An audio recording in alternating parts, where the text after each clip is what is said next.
thing off. Got it. Okay. So hello.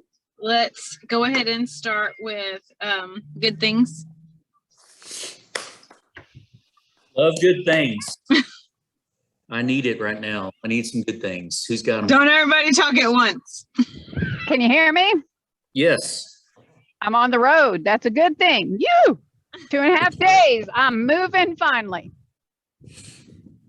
Y'all might not know, but Miss Crawshaw's coming back from Colorado and she had car trouble, so she's finally rolling. But it was good. Why don't you share your good news, your family news? Oh, that other news. Well, there's 2 different things. We've had an engagement, and I've just lost you guys. Are you guys there? There you are. We've had an engagement party and announcement. That's why I'm in Colorado, and we have a new baby in San Antonio. So that's where I was. Yeah. So we've got lots going on in our family. But the biggest thing is my car is working and I'm rolling home. That's the biggest thing. So it's all good. Yay! Great news. Congratulations. Thank you.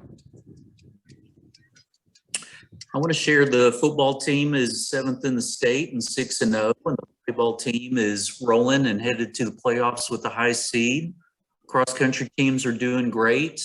Marching band is headed for competition in 2 weeks and already had a practice run here last Saturday. The Dazzlers and cheerleaders are rocking it at our sporting events. And we have a new Into the Woods musical that's been cast and will be performed later this semester. So you name it, it's happening in West ISD. So we've had a great start to the school year, and so appreciative of the first 6 weeks effort to make sure that our kids are being taken care of.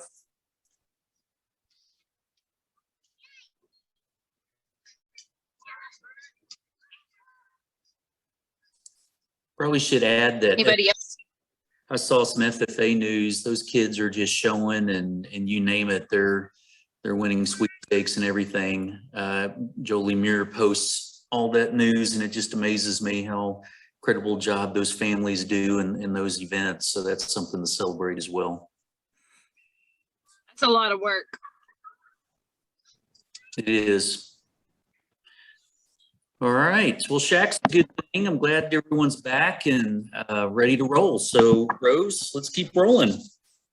All righty. So the next thing is introduction of guests. It looks like, oh, well, I don't want to skip ahead too far because then we'll talk about the new members. Or are we at that point? No. Yeah, let's go ahead and do that. I'll do A through E real fast. Okay. Easiest thing to do is I'm going to share the screen and go to our trusty website here. Just as a reminder, under community, you'll see the district advisory team and the Texas School Safety Centers Committee website, and then SHAC's right between it. And if you click on it, just as a reminder, we've got meeting agendas here. We've got the annual reports posted, SHAC resolutions, resources, our new West University or West U information, and our COVID-19 planning. So it's all on this site, including our meeting dates, the committee, which we'll talk about here in a moment. So I just wanted to remind you guys of where.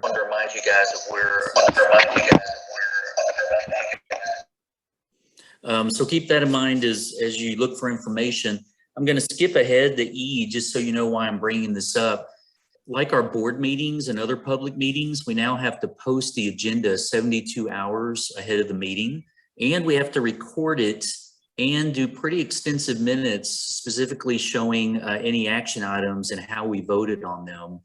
And so it's kind of getting a feel of like a board meeting or a city council meeting because SHAC's got some pretty important work in the eyes of the folks in Austin. And if you think about what we're responsible for as far as our advisory role of the board, it is important work. And so I did get the agenda up. We are recording. We will do extensive minutes, and we'll record who's attending the meeting tonight as well. And we'll put all that information where it says meeting agendas and minutes in that black box. So everything will be posted there for the whole year, including a link to our YouTube channel where this meeting will be posted. And so just want you to know that information that goes along with A and E on item 2 on the agenda.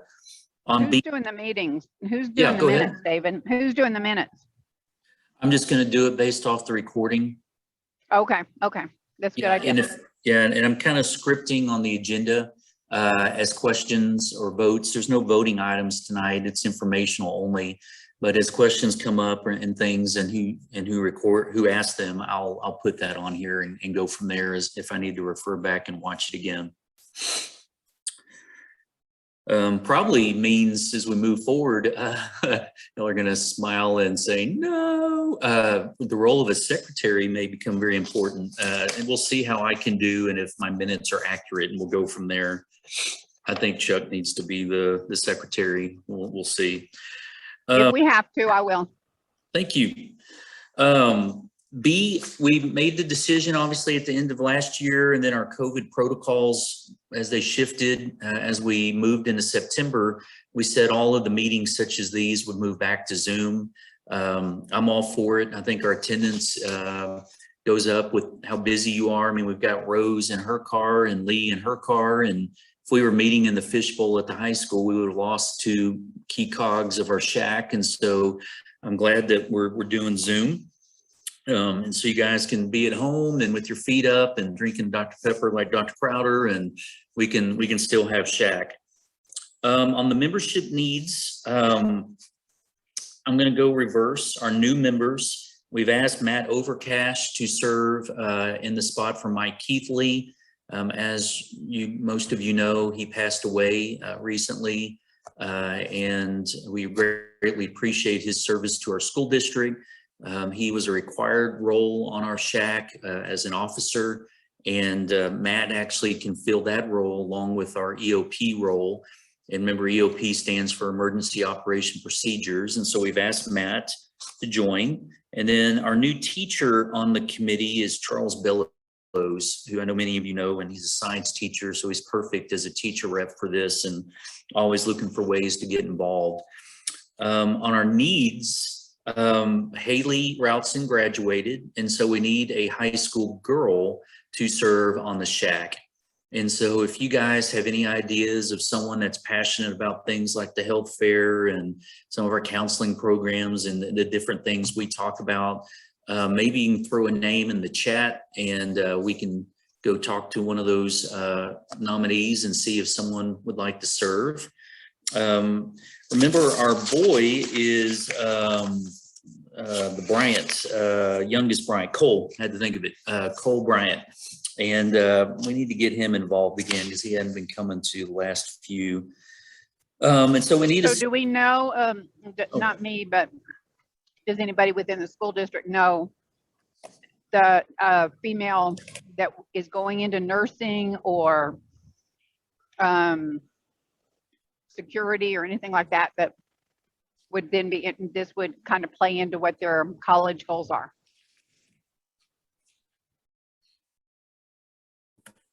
I can definitely check on that. Just no one off the top of my head right now in the medical field, but I'm sure I'll think of some senior, because kids, they keep changing on us with their ideas, what they want to do.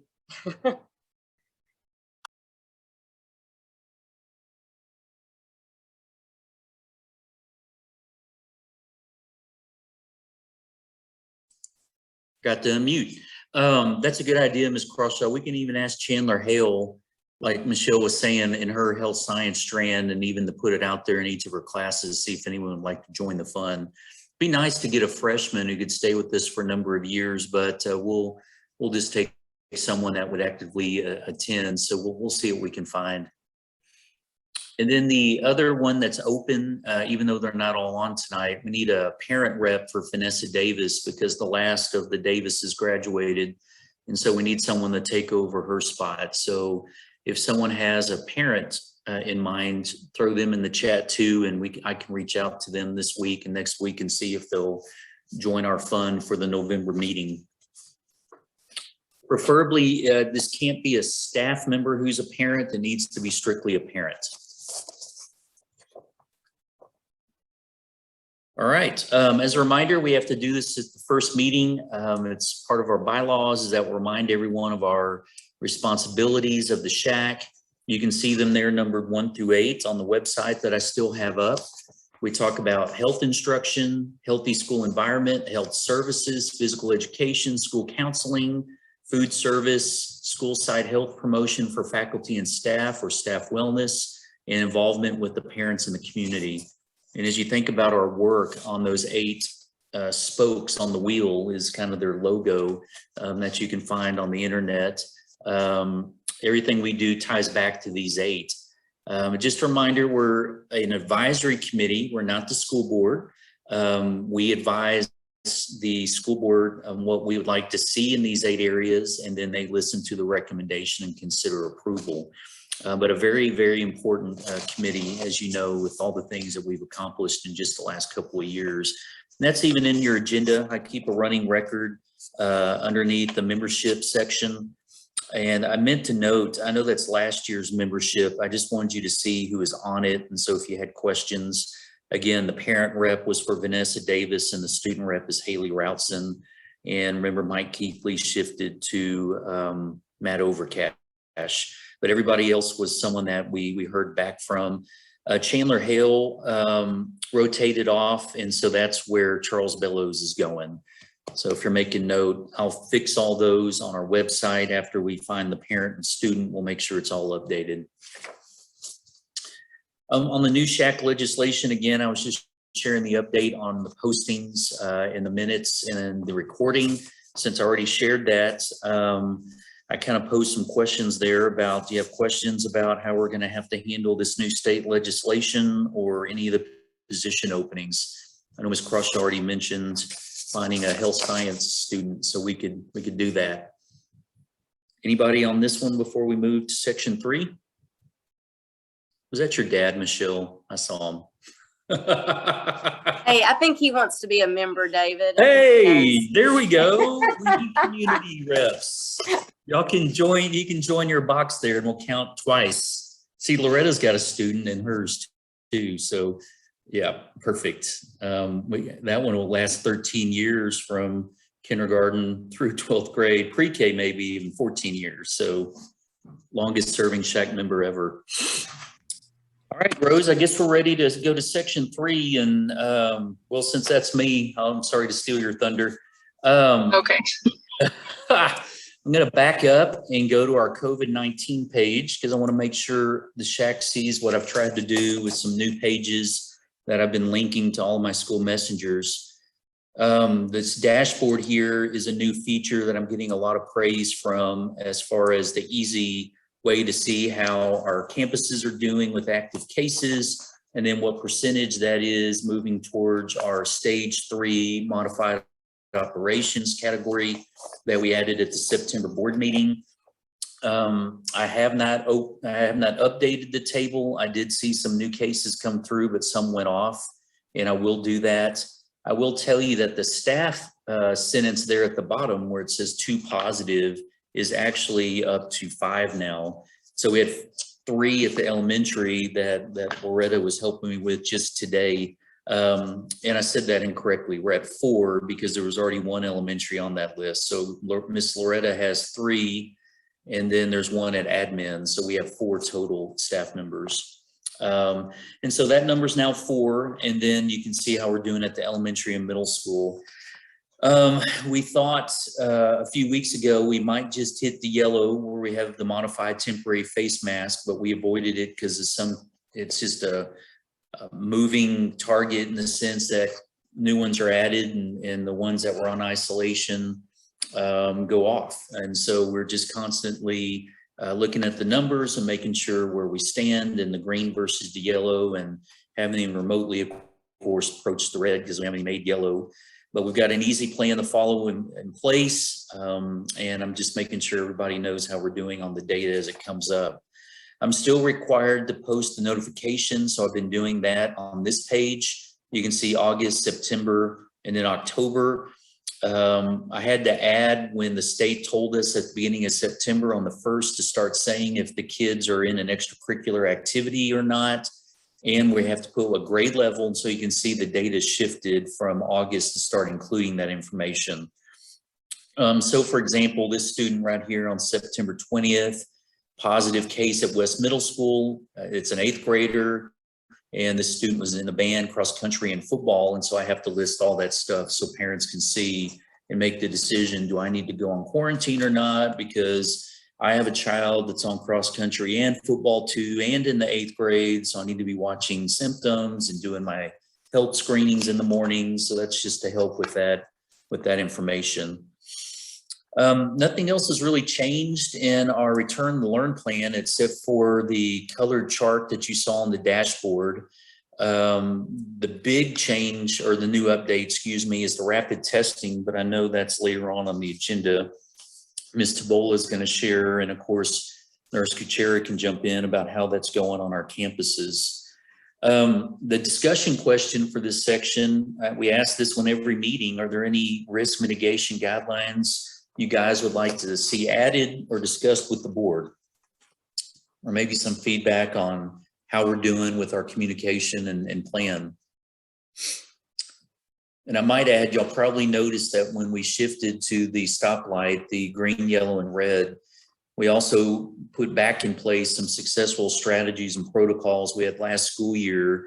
And the main ones you probably noticed is how we arrived and dismissed from school again, like we did last year. At the elementary, we went back to lunch in the classroom. At the middle school, high school, we brought in more tables and now have the kids separated at mealtime. We went back to the PPE materials, particularly the wipes, is what the staff asked. Went back to making sure the water fountains in particular were off at all spots, and going back to the water bottles. So any questions about our COVID-19 planning?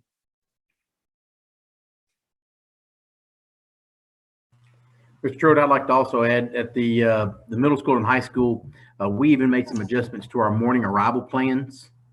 How we don't have all of the students all in one location at one time. So once we reach a 7:30 time frame, when the students are there, all our staff is there, we then disperse students to either attend some tutorial sessions with teachers, or we have them located in different parts in the gymnasium and different parts of the auditorium, both upstairs and downstairs. So we're working to help kind of keep the kids spread out in those areas, and it's really working out good so far.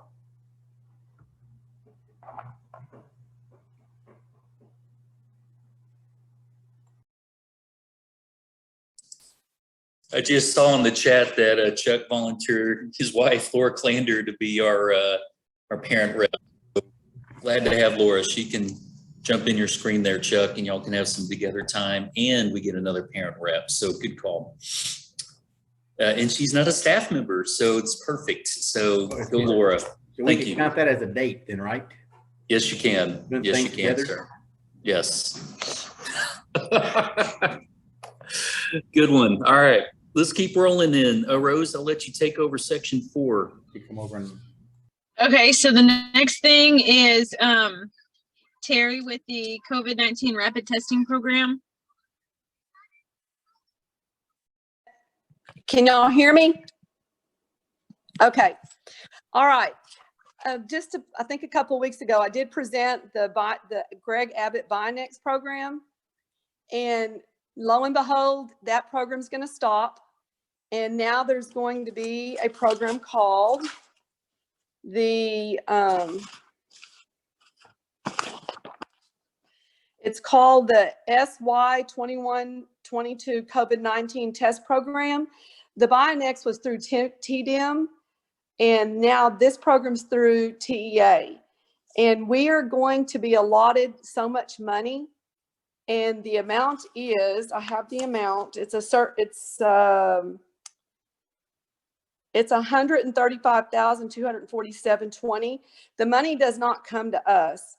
What happens is it stays with the state, and we end up we have to order. And right now we don't need to order any until we get rid of all the testing material, actually until December. The Binex program all the testing material is going to expire in December. So I'm going to place an order, and I need to get with Mr. Truitt. We have like 5 vendors that we can choose from. And so when we decide what vendors we're going to go with, we'll place an order around November and figure out through our numbers about how many we're going to need a month, so we don't get too many. And we also, through this program, which is a little different, we only use the antigen test now, which is the 15-minute test. So at this time, we will have a chance to also do PCR tests for our staff. And through the vendors that we use, they will supply us the material to use. And then we have to fill out a report, turn it into the state, and then the vendors bill the state. So bill the vendors. So there is no money transferred through us at all. So we just have to, it just keeps taken away from our amount that we get.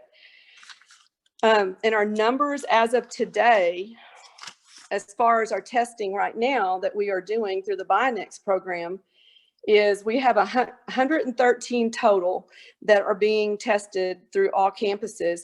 And that's 18 total that have tested positive, which I hope I'm right with my numbers and my percentages. There is a 15.93% that we have tested positive. And to a breakdown, I'll start with West High School. We had 43 that were totally tested. 7 were positive.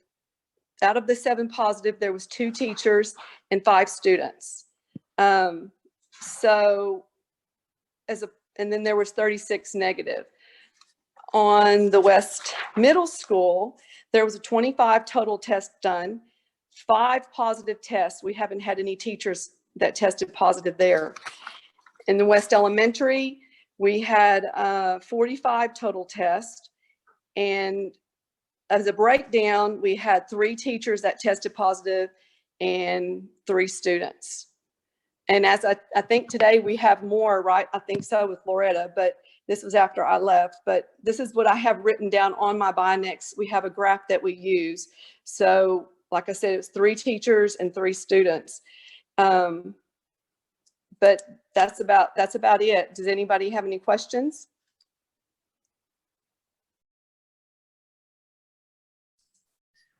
How many tests have we taken so far this year total? Do you know? Did you say that? Yes, I did. There was 113 and 18 were positive. So there was a 15.93% that were positive out of the 113. That's out of 3 months. That's pretty good. Yes. So does anybody else have any questions about the new program?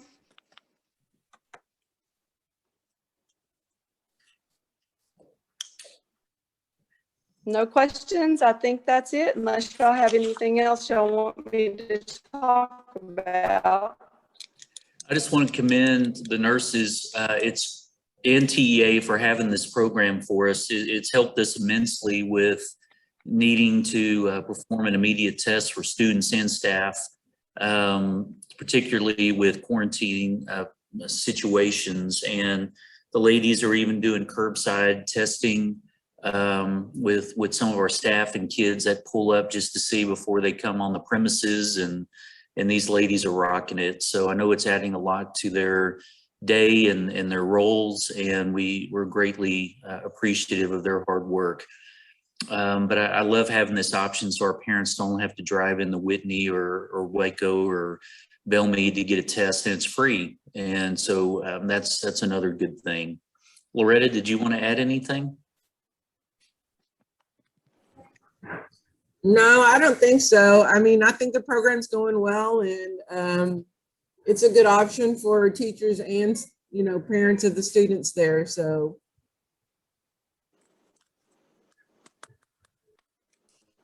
Thank you. I know you're doing a lot of them, so we really appreciate your efforts there. All right, if there's not any other questions about A of section 4, Amanda's I'm taking over your job again, Rose. I'm sorry. Sorry, it's just,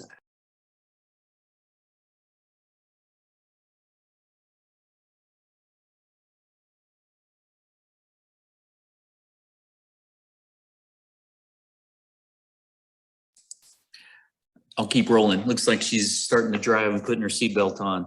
Next up is Amanda's going to share about our West University, or what we're calling WestU, our former Parent Academies initiative, and what we've done so far and where we're heading. So take that away, Amanda.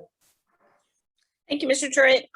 This year, we've already had one West University session. As Mr. Truitt said, that's what we used to call our Parent Academy. We decided to continue with those on Zoom because we have better attendance when we do those virtually. We've covered already dyslexia as well as suicide awareness during COVID times. And that one is always a good one to go to for our parents to get some basic knowledge on our dyslexia program, as well as what our kids are dealing with as far as suicide awareness. And coming up in October, towards the end of October, we're nailing down a date with Jenny Yannick, and Michelle Scott and I are going to work with Jenny. We're going to be focusing on our next West University topic of preparing your student for entering college. So we're going to have a kickoff night through the West University where we will present some information, and Jenny will do that for us. And then we will also have what we're going to call parent lab nights throughout the year, where people can come up and get help with their college application or their FAFSA. Like Michelle had a night last night, we'll continue to do that and help our parents and our kiddos be ready for that transition to college. And then we'll have 2 more sessions in the spring to be named. So if you have any topics you would like to see us cover, please feel free to let us know. We'd love to hear your thoughts on that.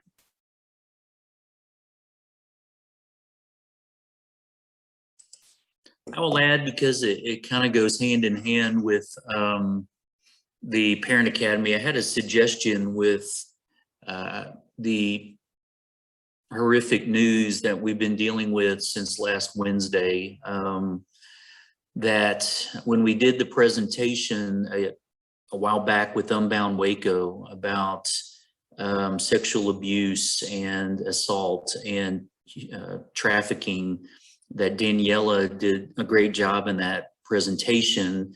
And we were thinking about, of course, the staff piece there again in the upcoming Professional Development Day on October 18th, when the kids have their fall break, but even a student piece. And so I want you guys to know, as a SHAC, because this fits our work, that I reached out to Unbound Waco to see what they could do for us, especially on a short turnaround, because we want this to be timely with what the students and community and our staff are experiencing now, and the discussions and things that are ongoing as we work through this tragic event in the lives of our kids. First and foremost, we need to support through this and their families, and just our staff as well, to reach out to them during this time. So I hope Unbound Waco can do this, and if not, we've got some other ideas of some folks that we can reach out to. So just wanted you to know I was working on that, and Miss Adams will help me. She had STAR testing training today at Region 12, or she would have been helping me with those calls. So we'll get that done and talk to Mr. Clander and see what we can do based on what they're able to schedule. Questions or suggestions about that?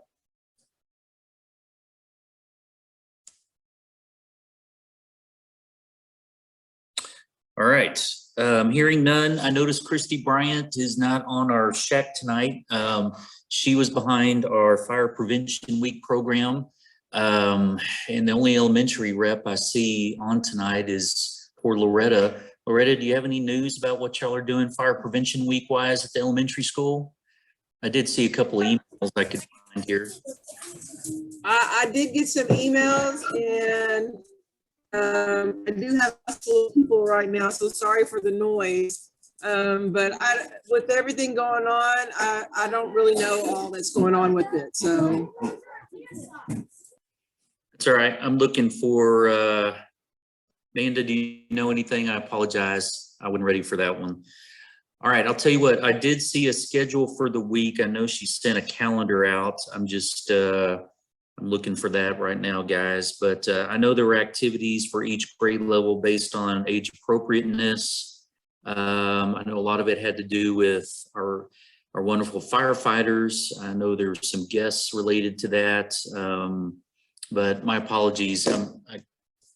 Y'all be sitting there while I was scrolling through trying to find that email. So we'll keep moving on that one, and I'll send that out. I asked Mrs. Adams to share an update on our SHAC initiatives, and the main reason we put these here, she's going to do 1 and 2, and I'll do 3 through 7. We wanted to make sure all of you knew that the goals we put in place at the end of last year when we were meeting for the final times in April and May, that they were put in place, and we do have a plan here at the start of school. And since this is our first meeting of the year, we thought we'd go through here so you would know that, yes, we're ready to roll. And this year we'll be able to evaluate the changes we've made to these programs. So Amanda, if you'll do 1 and 2, and then I'll take it from there.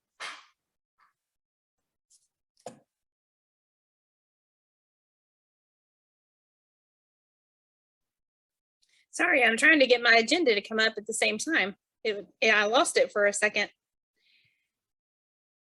Okay, so the first initiative I'm going to talk to you about is Choosing the Best Human Sexuality Program.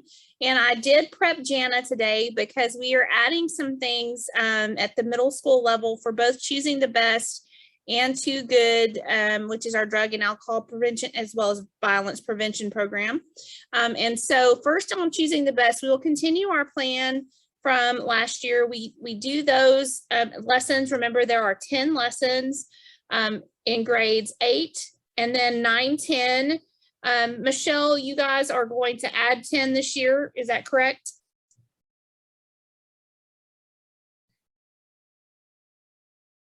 And while she's on mute, so while she's getting unmuted, I will tell you that for 8th grade, we'll be doing that during the December high school exam block. Since high school and middle school are on the same exam schedule, but middle school does not take exams for semester, that is the perfect time for us to get both Choosing the Best and Too Good in. Michelle, did you have something you wanted to say about that? I'm gonna have to double check this and look, but I was thinking that the 9th and 10th grade curriculum for the sex ed program was the same for both of those years. So I'll double check that tomorrow, because I know we kicked it off with 8th and 9th, and then, but I want to say 10th was the same unless we want to purchase something different, but I'll let you know.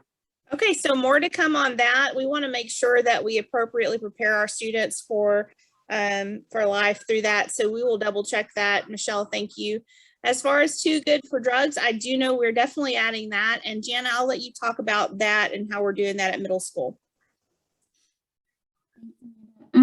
For Too Good for Drugs, we are actually planning on doing that program the week of Red Ribbon Week through some of our classes. We have through our social studies class, through our tech apps class for 7th grade, and then 8th grade, we're going to use some of our different teachers to do that as well. But we have the 10 lessons already planned out for everyone to get those covered. And then on Choosing the Best, we're planning to use, like you said, the semester exam for our 7th graders and our 8th graders. We actually just got that curriculum in, so thank you for getting that for us. But we do have a plan. Absolutely. We're excited to have that ready to roll and have that plan where we know we can get all those lessons in. Let me mention too that for the Too Good for Drugs, Alcohol, and Violence Prevention, that is actually starts at our elementary and we go all the way through grade 10. So we present 10 lessons a year based on the grade level for that each year. So we will continue to do that, and we'll continue to evaluate Choosing the Best as we move through and try to add each year to our presentation in which grade levels we're able to do that. Any questions? Okay, DT. All right, thanks, AA. The Random Student Drug Testing Program. Y'all have heard we've used AD testing in the past, and we're using them again. Slow start to the year as they get their employee situation flushed out with COVID and different things. They were lacking some testing administrators, and I was only able to get 5 testing dates out of them for this school year. The first one will be here at the end of October, then we're going to run one in November, December, and then we'll have 2 in the spring. I do have the dates here, but remember they're supposed to be secret, so I can't discuss those tonight, but we're ready to roll. On this next one, the Drug Dog program, Last year, remember, COVID hit that program as well, and they weren't coming around with the dogs, but you've probably heard we've already had one drug dog visit that was deemed a success in the eyes of getting some things out of our school that we want out of our school. We're going to make sure the dog comes back regularly, and we've asked Kyle Shopik at the high school to kind of chair that program for us and work with Matt Biles at the middle school. And of course, I'm not going to tell those dates on a recording either, because we want it to be surprise visits, but they'll be regular, even multiple times in a month. Sometimes the kids think if they see it, at the first of the month and it's not coming back till the next month, and we want to make sure that that's not a predictable, system to what we're going to do. On the I Love You Guys staff training, we did all the updates in August. Mr. Overcash, or Chief Overcash, led it with Ms. Protka, and at the elementary with, I believe, I think Ms. Cook helped him, and I think Leanna did as well. I think he did it with both of them. It seems like forever ago, and that was just 6 weeks, where we went through the new updates and some things to do in the classrooms, and reviewed some of the suggestions from the audit with the staff as well. Ongoing training, though, it's never a one sitting event. On the CPR training and Stop the Bleed staff training, Ms. Tabola led that for all staff on our red days and back to school. So we got all of our folks trained, and she did a great job on that, coaches included. And I'm gonna let Terry jump in, because the next one she has to do is the senior class. So Terry, when's that happening? Chuck, I think we're doing it the last couple of weeks before they graduate. It's that last semester, so it doesn't hinder any of their academia classes. Is that correct, Chuck? They're in the senior week there? Yes, that is correct, Mr. Bolo. Okay. Starting with the CPR and the Stop the Bleed, we have Mr. Remney. I don't know if we call him Coach Remney or Mr. Remney, the trainer. He's going to be helping with doing the seniors, and we'll be doing them through some certain periods, and we'll get them all done in one day. And we will also be doing AED training with them. And also, Mr. Clander, what about the other program that we're going to intertwine with it at the same time? We'll also be doing that police interaction. It's one of those required trainings that we go through. So we'll have Officer Overcash heading that up for us. So what we'll do, we'll really break those kids into two separate groups. One doing the Stop the Bleed and CPR, and the other one's doing the police interaction. And then we'll flip those over so everybody gets ample opportunities to experience those.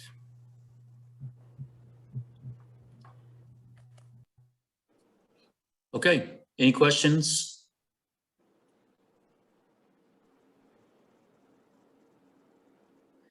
All right, then I have 7, and then we'll go from there. Just an update on where we are on the safety security plan. I remember last October, we made a presentation to the board about the need for different layers of security on our campuses. And we set out in a really timely manner, because if you think about it, that it's just now October, so it's been less than a year since we discussed this vision.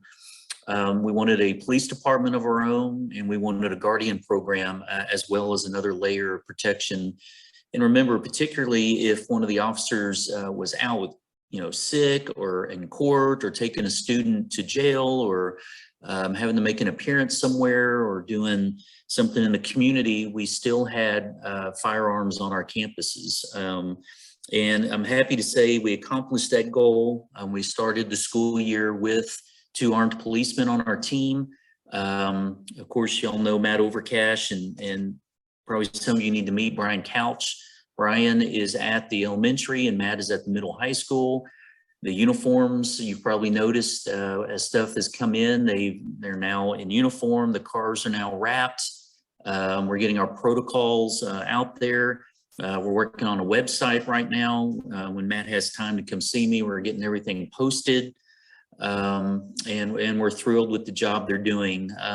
A transition for them, they would tell you, from their previous roles to being with kids all day and staff all day and doing traffic duty out front and monitoring the campuses and checking gates and doors and being there for investigations. I will add, with the news I shared earlier, having our own police officer in that investigation was invaluable. I don't mind sharing with the SHAC that when we received the first report at about 10 a.m., Matt had the person arrested by 3 p.m. that day. And that's a pretty amazing turnaround. And I give that all to him and the ability to have our own police department to handle those investigations where it's a priority and we're not relying on other law enforcement to come in and take over those things and even fit into their schedules. It was this total focus, and we're blessed to have that here in West. On the David, yes, ma'am. are we fully our own now, or are we still running through West PD? I'm glad you asked that. Let me add this update. No, we are TCOL approved and even audit passed. And so we are totally our own department. And so needing West PD to sponsor us is not a need now. So we are fully our own police. When did that happen? That happened about mid-September. So we've been rolling for about 3 weeks now. Not to mention it, but the cars look cool too.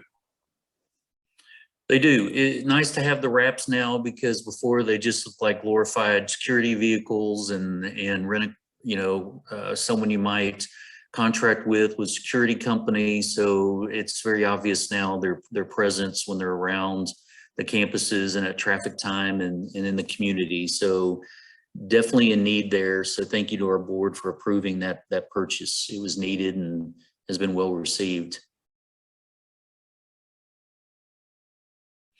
And Ms. Crawshaw's right. We should have celebrated that transition. That kind of just slipped through with the start of school, because West PD was having to sponsor us and hold their certs and their licensing until we could get that done. So that transition was a big part in our history. So I need to make sure that gets in the West News in my next article, because that was a big milestone. And it'll show our community and staff that we met our goals. So that was a good one. On the Guardian program, if you'll think back, we had 9 staff members that went through training. Currently, we have 4 that are actively carrying. I can't say who or which campuses. Just know that there's ongoing certification there. There's even one coming up on October 15th, where those that are trained are getting their district issued Hellcat handguns, and we have a West PD officer coming to certify our guardians on this new firearm. We decided to go with all 9 having the same firearm in case of an emergency and such. We can share ammunition, clips, training if someone has to pick up the weapon and use it from another guardian. We went with their suggestion and are going to become experts on those arms. So right now they're carrying their arm of preference, but after the 15th, we'll make the shift to the district issued weapons. Mr. Clander is heading that up for me. We've got 3 more that are interested in getting the Guardian training. The main thing we want to do there is monthly, making sure we're having practice time. And Justin Meckel has offered his farm out there, and where he has a range where we can go out and practice and make sure we're all ready to go in case of an emergency.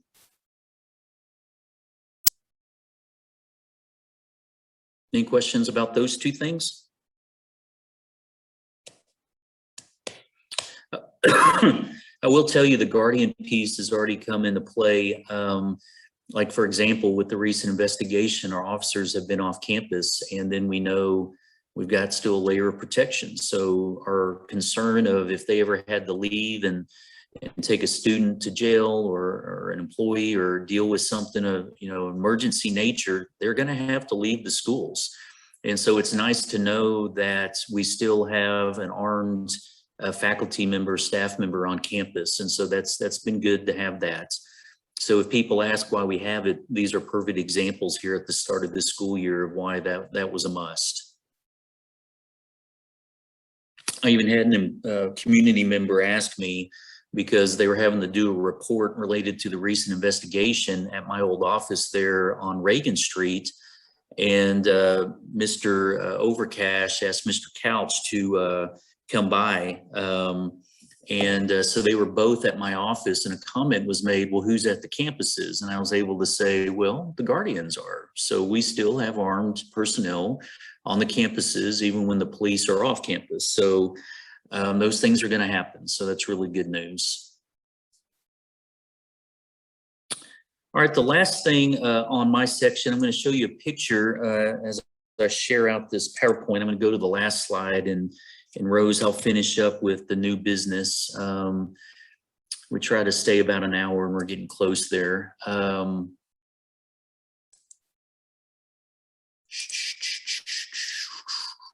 Sorry, share screen. Here we go. I'm gonna go to this the last audit item was our doors at all of our buildings were missing this sign right here. And so I wanted to show you that they're now up. So yay, this was huge.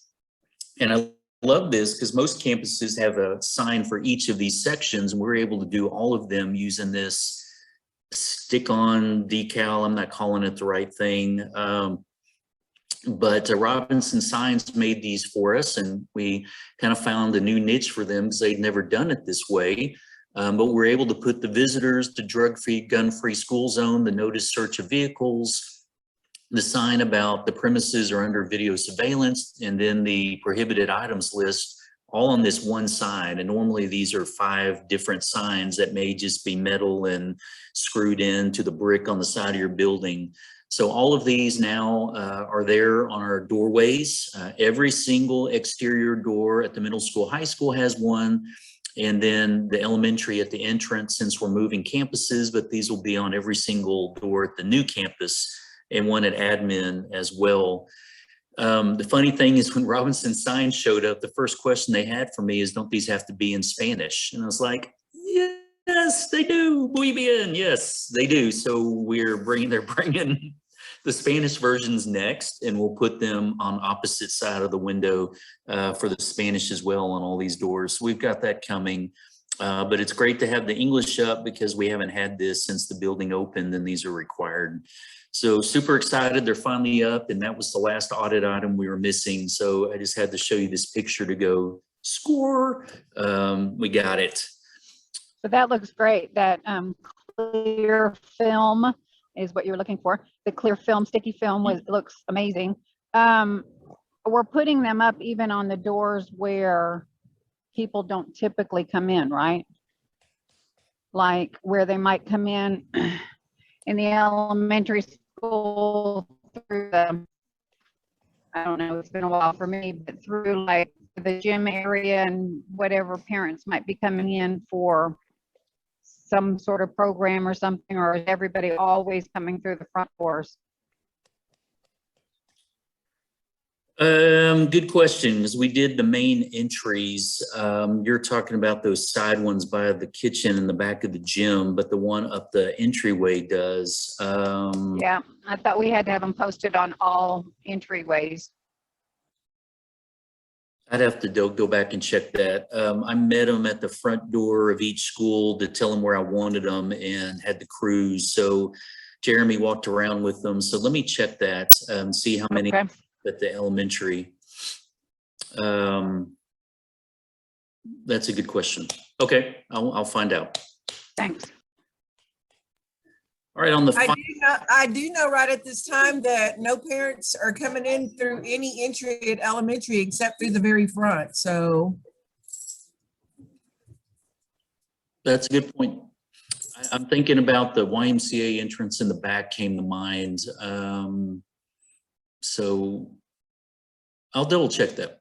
It would be easy to add and they're inexpensive. That's why we went with this route, because they're easy to peel off and put anywhere. So I'll double check that, Ms. Crawshaw.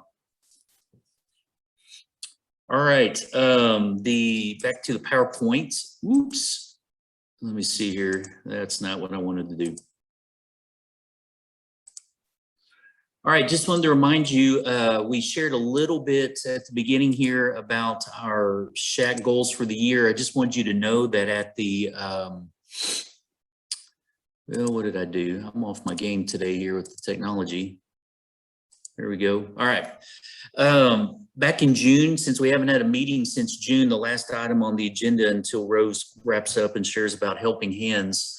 In June, we had a required board presentation where we went through the required items for the board. So I wanted to share that with you, that I looked at the legislative requirements and that we're meeting all of these. We easily hit the 4 times a year. We've got parents on our team. Thank you again to Becky for being here tonight. Originally, the board appointed 5 members, and we'll make sure that that's still in place, but none of those folks rolled off. Rose serves as our parent SHAC chair. Again, the bullet point there, the 5th one down, talks about this very report that's posted. And of course, our role as an advisory board giving recommendations. These were the meeting dates from last year that I shared out, and we're doing the same things this year. And again, all these meetings will be posted to our YouTube channel. The SHAC roster, just some basic news there. I appreciate Ms. Kohler continuing to serve as SHAC chair, because it's old hat for her now, and she knows exactly what we're working on, and that's a blessing of that continuity. I said overall high attendance because it moved to Zoom, because our membership was kind of lagging with the face-to-face in the early mornings. We couldn't get Dr. Crowder out of bed. But we noticed and observed that some of our required members weren't attending. And so we're going to work on that this year in particular, because they're not on here tonight either. So got to see what's going on with them, what we can do to get them to attend. And so that's going well. Our initiatives and progress report, we already went over that. So I'm going to skip to what we said we were going to work on this year. And so when you're asked, or if you're wondering what's on the future agendas, this is it. So let's go through this. We said we wanted to look at the vape detectors. We said we wanted to bring back the health and safety fair. We said we wanted to add the 2 good. You already heard Amanda mention this at grade 10. You heard that Michelle's got to check the grade 10 curriculum for choosing the best, but what Michelle doesn't probably recollect, because it seems like forever, we were going to look at the 11th and 12th grade curriculum for grade 10. And so we needed to look at that and make sure we've got all that in place, because we wanted that continuity of the 3 years and then keep moving it down into grade 7 next. The elementary version of choosing the best, some form of shattered dreams, because remember, Terry got a grant. The grade 7 leadership course would be a requirement for all 7th graders, which would be taught by Coach Heckthorn. The health wheel, as we're calling it, at grade 8. The substitute teacher and bus driver safety training. I will tell you that took a turn, so let's talk about that. I personally led the bus driver training, and so that was covered. Mrs. Adams was there. We got everything done. It was a great meeting with our drivers before school started. The substitute teacher one did not take place, and here's why, because that was when we thought we were going back to any sub, any day in our schools, and that they would need training. Remember, we decided to keep in place our long-term subs as permanent employees on our campuses. And so those folks received all the trainings that everybody else did, because they're with us every day of the school year. And Carrie Cosda, Chuck Clander plugged them in where they're needed when teachers are out. And so that one is a little different than we originally discussed, because again, there are full-time employees and they were hired as staff members. Next one, we tackled police department and guardian program. Obviously, there's still pieces we're adding to that throughout this year. We still are always looking for the framework for the staff wellness plan. You know, Terry and Loretta send stuff out to the staff, and we schedule things here and there, and we might do a fun run or something, but we want a framework. And so we're working on that. Amanda will have a big piece in that, along with Carrie Deflison from the HR point. And they have some things they're going to want to add. And I did the catch-all because of these legislative mandates that we always get thrown our way sometimes that are SHAC related. Nothing earth-shattering though came from Austin. And so there's nothing that needs to be an initiative because we already have the things in place that came from Austin for this round. So this is what we said we wanted to work on last spring for this year. And so these are the things we want to make sure that we have updates on at our upcoming SHAC meetings. Any Hey, questions? David, yeah, can you go back a screen where it has the vape one? The vape, Yeah. what was it, vape detectors? Yep, oops, yep. Well. So remember when, I think it was, we were talking to whatever school district about safety film and that kind of stuff. But if it was in that meeting, I don't know. But about the vape detectors and how those are not good because of XXX, and we clearly can't have cameras in the bathrooms and that kind of stuff. And so we were like, oh, that needs to go out, even though we all thought it was a great idea. But all the points that were made to us about those showed us that that was not a great idea. You remember that? I do, yeah. And I shared that with Chuck that we're getting different discussion points on that, and maybe that needs to become more of a vaping program, anti-vaping program than anything. So we do need to discuss that definitely at the November meeting. And because we also, I think several of us on this committee had talked about, bringing it down lower to the elementary, but so we need to really look at there were other things that it can't do, and it wasn't all what we thought it was. So yeah, I think we need to make sure we have a full out discussion next month about it. Sounds good. Are there other questions we can answer about what we said we tackled this year? Mr. Truitt, looking at that staff wellness program, I remember not too long ago, many of you participated in a Biggest Loser kind of a competition. And I have intentionally been gaining weight for the last year, so I'd have plenty to lose so that I could win that competition. I'm hoping we bring it back, or I've gained all this weight for nothing. I hear you. The elementary always does it anyway. Loretta sponsors it even. So we need to figure out a way to make it district-wide and include the school board and SHAC in that, because I need to lose about 50 pounds myself, sir. So that would be phenomenal. All right, Rose, let's shift to Helping Hands and the reminder about our next meeting. Oops, just something. Okay, so Helping Hands, excited to get that program going again.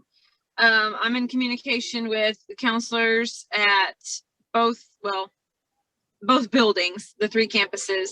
Claudia and Christy keep me up to date.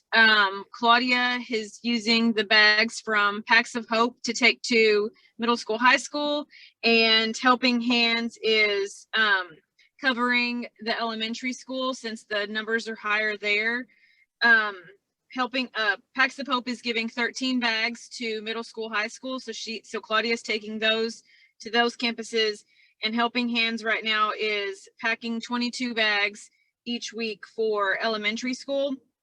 Point West Bank has donated $500. A couple of weeks ago, their employees have a collection, and so they decided that the organization that they wanted to donate their jeans money to was us, and so we were very thankful for that donation. And we have a donation drop box per request from the community at Ready Brew. So there is a tub at Ready Brew for anyone who wants to donate items, and there is a posted list of acceptable items that we would need to pack the bags. We still have several dollars in our account when the need arises if something comes up at any campus. Valerie Payne or myself are able to have debit cards to that account to run and get whatever is needed at that time for any student that has an emergent need. And I think that's really probably it for right now.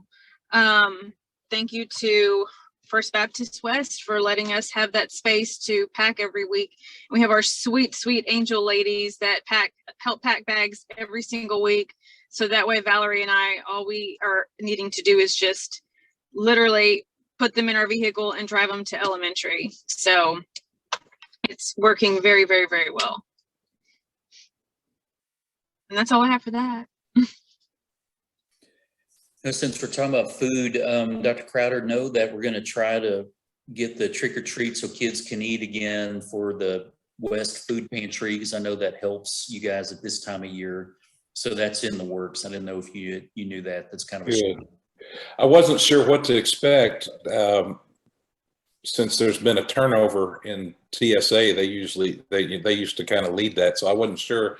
But I can tell you that we can use it. We're already getting the food closet's getting a little bit low. You got it. And if TSA doesn't want to do it, I know some other groups will pick it up. So that's what we were discussing in an email today. So we're on it.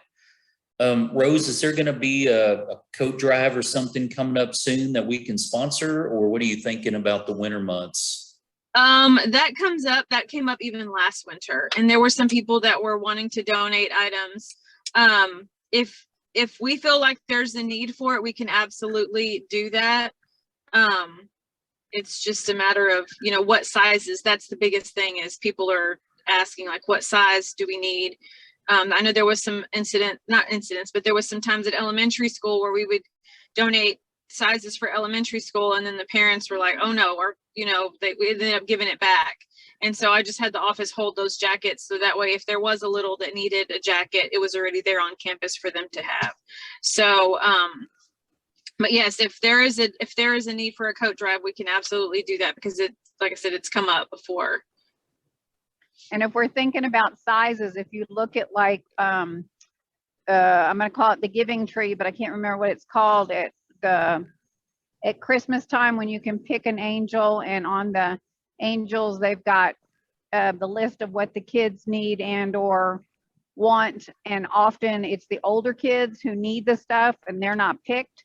And so we really might consider making sure that we're targeting the older kids that need some jackets and or clothing, not just the littles, which seems to be easier to buy for, and the big kids, as in robust big kids.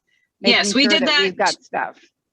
Yes, we did that 2 Christmases ago, or not 20, but obviously the time before. Claudia said that hoodies were more popular with those kids, and so she gave us a very detailed list of exact sizes and things for the high school kids. So the high school kids got loved on also.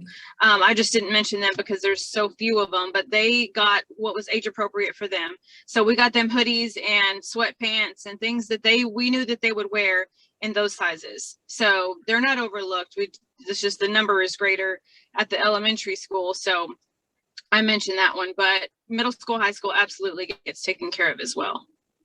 Awesome. All right.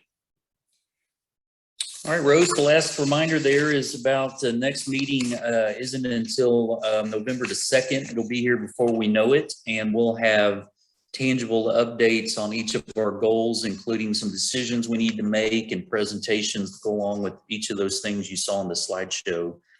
And so anybody have any closing questions or maybe other goals, like the red part says there under 5B that, or is that 5? Yes, 5B that you'd like for us to tackle?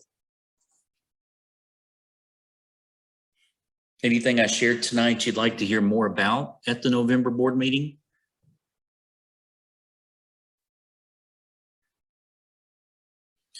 A big one in the legislative stuff as we close is with our human sexuality program, the choosing the best. There's new legislation on that about the review of that by community that Ms. Adams and I will have to work through and make it available. And I've already got it linked to our SHAC website where they can see the components of it. And then if they want to see the specifics, they'd have to come up to campus, but we have to send that out. And there's a new opt-in and opt-out a piece to that. And so we'll work through all of that, but we'll make sure we get that information out. So if you're one that's following legislative updates, that was another big one for SHAC. Okay, all right. The chat's empty. We've read all of those. Of course, Laura's going to join us. Loretta, I saw you sent that, but it said I don't have access to it, so I couldn't click on it and open the fire prevention link because it's a shared Google Doc. So sorry about that. And whether Chuck was kidding or not, Laura is going to be added, so that's wonderful. Good for y'all. Yeah, she was willingly a participant in that. I asked her, and she goes, "Sure, I'll do it." So, there we go. We're good. Perfect. I can already see the date night's kicking off on November 2nd, so that's good. All right, well, hearing nothing else, Rose, thanks for chairing again this year, and thank you for being in attendance tonight, and I'll get everything posted, and we'll get ready for November 2nd. So take care and good night.